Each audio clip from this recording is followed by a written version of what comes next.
I am here with Karen, aka the Fabulous Giver, and Karen is for sure found something that she says she loves. What do you buy?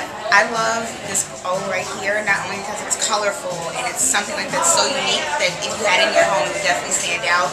But more importantly, it supports a great cause, different artists over in Africa who are putting together these great pieces. So, in the true nature of being a fabulous giver, I think that this bowl is definitely one here. Absolutely, it goes right along with what you do, right? Exactly. So is there anything in the store that surprises you or that you didn't expect? No, you know what? Actually, right behind us, this children's wall surprised me the most because when you think of Oprah, I mean, everything else is like, oh my God, that's so great. But these onesies and the little bibs they're so cute. She likes babies too. She does. I'm surprised that I missed the dog stuff. No, there's dog stuff. I will show it to you later. Okay, well, there's a whole array of dog stuff. Well, then everything is here Okay. that I thought would be here. That's right. Thanks for talking with us. Thank you.